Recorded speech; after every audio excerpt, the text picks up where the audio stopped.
Welcome to Right on the Mark with your host, Mark Young. Today I'd like to talk a little about winter blues. Some people call it cabin fever, but I think winter blues is probably the right term. As I look outside in the middle of January, all I see is white snow. After a long day, hard work, you come home and you expect to have a clear driveway. But sometimes you come home and the driveway is full of snow. And that's just something that you have to get used to at Western Pennsylvania. I've been shoveling snow a long time. I'm in my 50s now, but I remember shoveling snow as a kid. Coming home, my parents had a gravel driveway. So the gravel driveway meant when you're shoveling snow, you're probably going to pick up some gravel too. So I always said it was twice as hard shoveling that driveway that was gravel rather than somebody that had blacktop or cement driveway, just because you're shoveling rocks. And when the snow melts, you always have to shovel the rocks from the road back up on the driveway. I laugh now, but boy, man, was that a chore back then. Nobody wanted to shovel the driveway as a kid. I can remember my father working and my mom's inside doing whatever she's doing, keeping the house running. And my father would have just a couple shovels. I'd say one was broke and the other shovel was a coal shovel. I can remember shoveling the whole driveway with a coal shovel. Now, for you folks out there that don't know what a coal shovel is, it's a smaller shovel than the shovels they have now for shoveling snow. I mean, now they're all bent handles, they're all wide grips, they're all push shovels. There's so many different variations of shovels. But back in the 70s and 80s, there was one shovel only. And if it was broke, you had to use another shovel. But these coal shovels that we use was basically what it stood for is a coal shovel. You shoveled coal into a furnace to keep the fire going. So that was the only shovel available. And I remember it was really small and it probably took 1,000 shovels just to clear that driveway. And for you folks out there that used to visit me on that driveway, you know how bad it was because you drove up and you just spun out in the rocks. And I have to go shovel the rocks back up onto the driveway. But I remember all the cold days, staying home at night and before going to school as a kid. In grade school, I used to huddle around the register just to stay warm. I remember one time we got a propane heater. My mom and dad got a propane heater and we filled it up with gas and we just let it burn. And it lasted, I'd say, like maybe an hour or two. And would put it in the living room and would watch TV and stay warm. We had a furnace in every room, but, it was just never warm enough. It just always seemed to run. The furnace would run, but it wouldn't heat the house up right. Probably just because of all the rooms and the length of our house and the way it was growing up. But, the propane heater came in handy. After a few months of using that, then the ceiling was black. But other than that, I guess it was the soot from the propane that would stain the ceiling. But man, it kept the room warm. There's a lot of other things that I remember growing up about the cold weather is, the air in our house was kind of dry. I don't think we had a humidifier. If we did, it didn't work. But, I remember going around filling up bowls of water and putting them by the register just to get some water in the air. My dad would say, you need humidity. You need humid air inside the house to make it feel like southern climates. Like, heat up here in the north is different from heat in the south. So if you put water, humidity in the air, it's going to feel a lot warmer. I'm like, yeah, whatever, Dad. So I'll fill up the bowls, put them by the register, but it sure didn't make me feel like I was in Miami. Oh, man. And, it was fun going to school in those days, too. Fun, I'll say, in a way that you look forward to go to the bus stop anyway. You didn't look forward to going to school, but you look forward to going to the bus stop in the snow because you had snowball fights.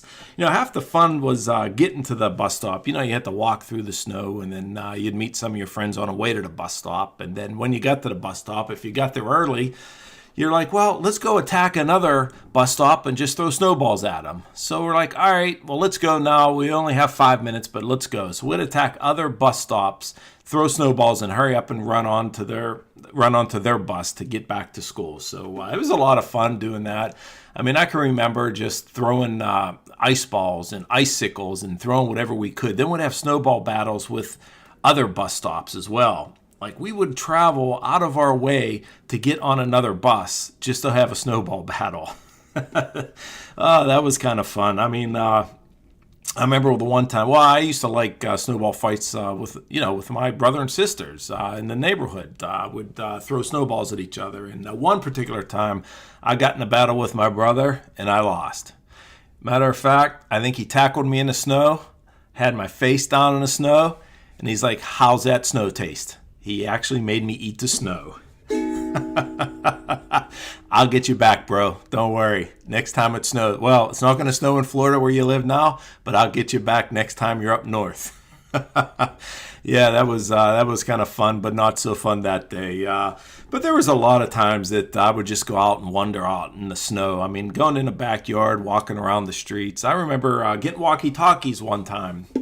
For Christmas, I think it was. And I'd walk around the neighborhood and I'd talk on walkie-talkies. I'd talk to my mom. I'd talk to other people that's on there. The lovely Kim had a set. I'd talk to her as I walked around the neighborhood or as I walked to her house. I mean, as I grew up, I used to ride my bike to her house in the snow, which was kind of fun because I always wanted to see how a 10-speed bike would go in the snow. And it's pretty cool because you could actually put on both brakes on the 10-speed bike and you could just slide down a hill. Oh, that was fun. I remember going down Bellagio after leaving her house one night and just going, wow, this is crazy. I'd ride my bike on the pavement in the summer, and now I'm sliding down the same hill in my bike. Oh, that was fun. That was fun. There were some other things that we used to do in the snow. I used to make forts. I used to make I don't know, I guess maybe you'd call it like a cave or some type of big, humongous snow fort.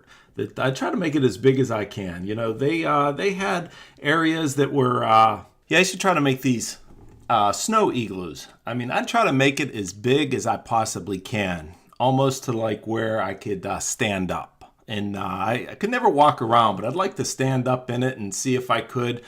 But I think the biggest one I made, I was able to walk around on my knees. And I would always put the door facing the backyard. So it made it look like I had my own house, my own fort, my own igloo. That was always kind of fun because you always wanted to have your own place, but you never wanted to take care of it. So I'm like, I'll just build the biggest snow igloo I can to see how long it would last in the winter, And sometimes I would build snow all the way up on it, and it would stay snow until I'd say probably April. It was the last bundle of snow, I guess you'd say, or last big snowball that would melt, in my yard. There was times whenever we'd build snowballs, take 2 or 3 people to build it and just roll it and roll it. I can remember one time on Willow Drive, we were in the paper. I think it was my brother, myself, and I don't know if my sister Debbie was in on it, but we rolled the biggest snowball in Willow Drive, and we thought we broke a record. So at some point, somebody came around and took a picture of it, and it was in the Valley Independent. No lie.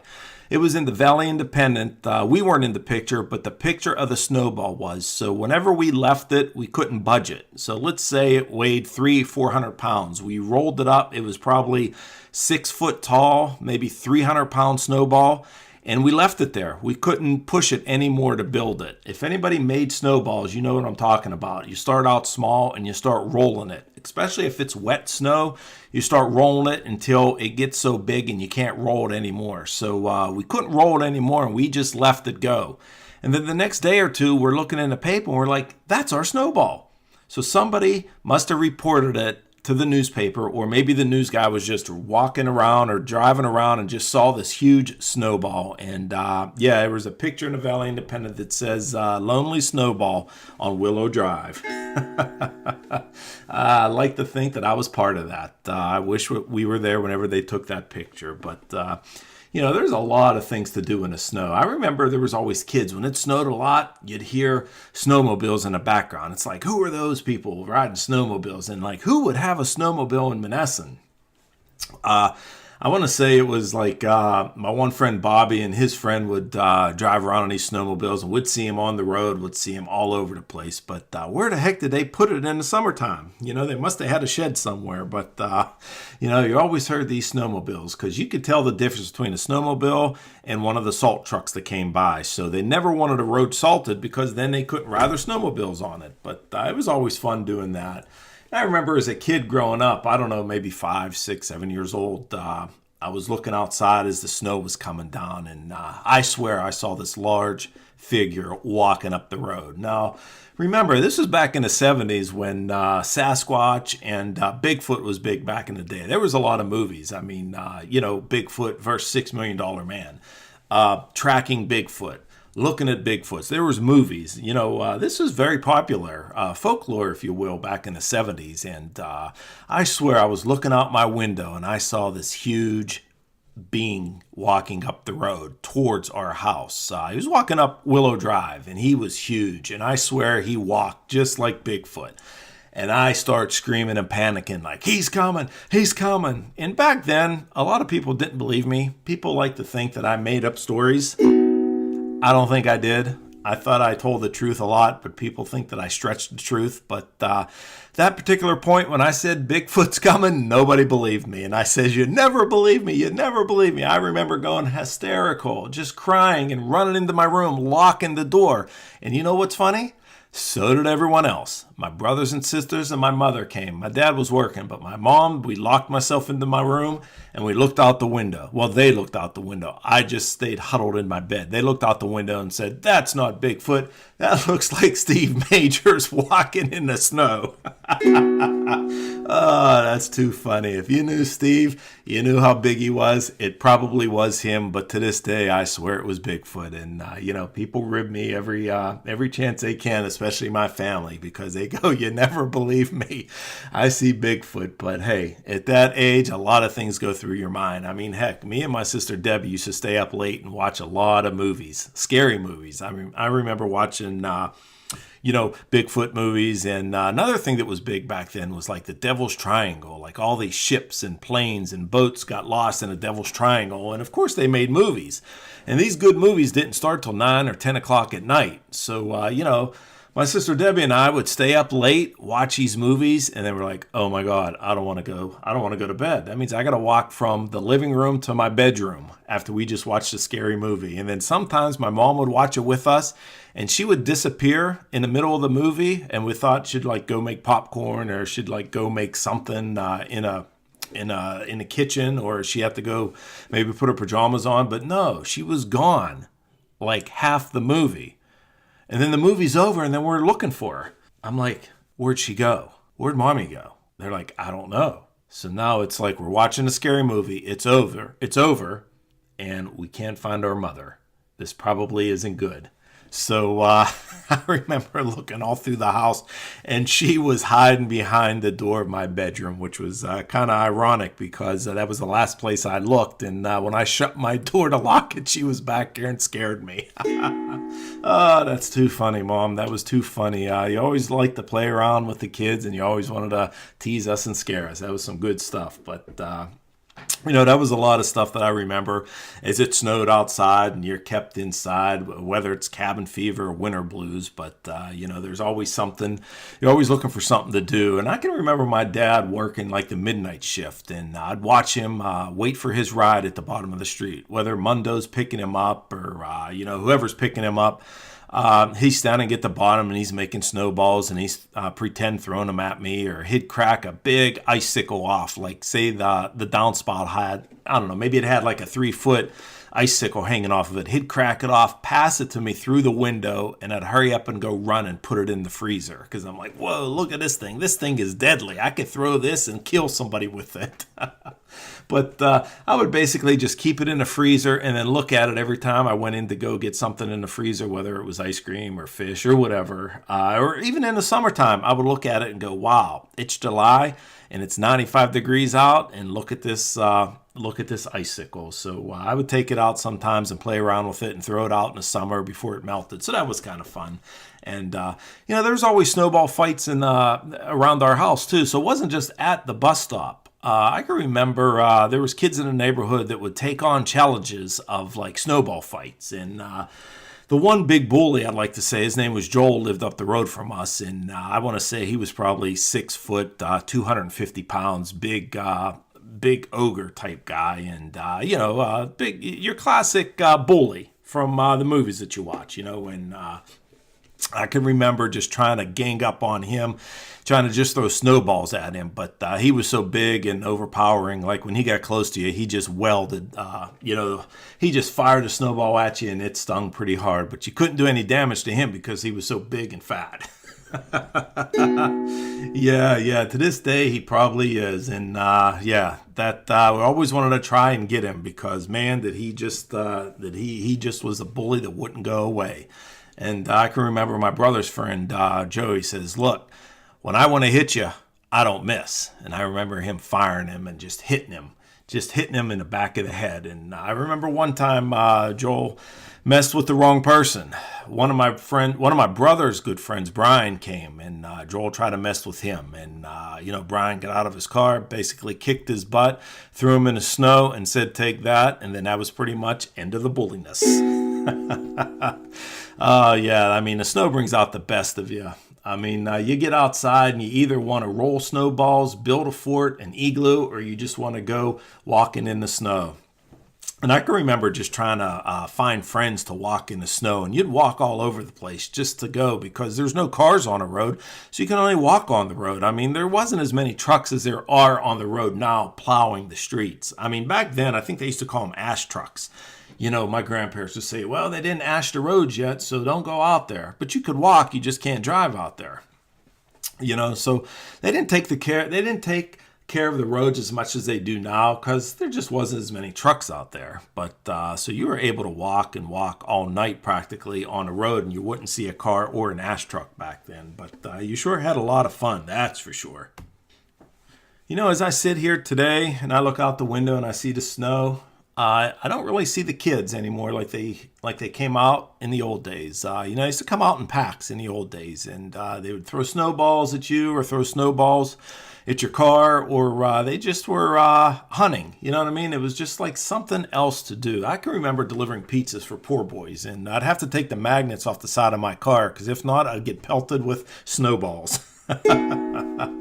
But nowadays, kids don't seem to be doing that. I guess they're inside on the internet playing around. But back in the day, we didn't have that stuff. So you went outside, no matter how cold it was. If you were able to make a snowball, you went outside. And I can remember doing that with my kids. I'd take Sean and Logan out there and pull them on a sled and do all kind of stuff. And, it was just fun out there. But now I don't see the kids. I don't see them sled riding. I don't see them walking around. I really don't see them doing much of anything. I remember when Sean broke his wrist or his arm sled riding. And, Sean and Justin would build these ramps, these snow ramps. And I can remember going down there and almost breaking my back because I'd go down our back hill, off a jump, get air, and then land back on the sled. And it just jolted me like, oh, I'm going to break my back. So I could see how Sean broke his arm sled riding. But I really don't see that nowadays. Kids just don't do that. Unless my neighborhood is getting older, which is probably true, but there are still kids in the neighborhood. I just don't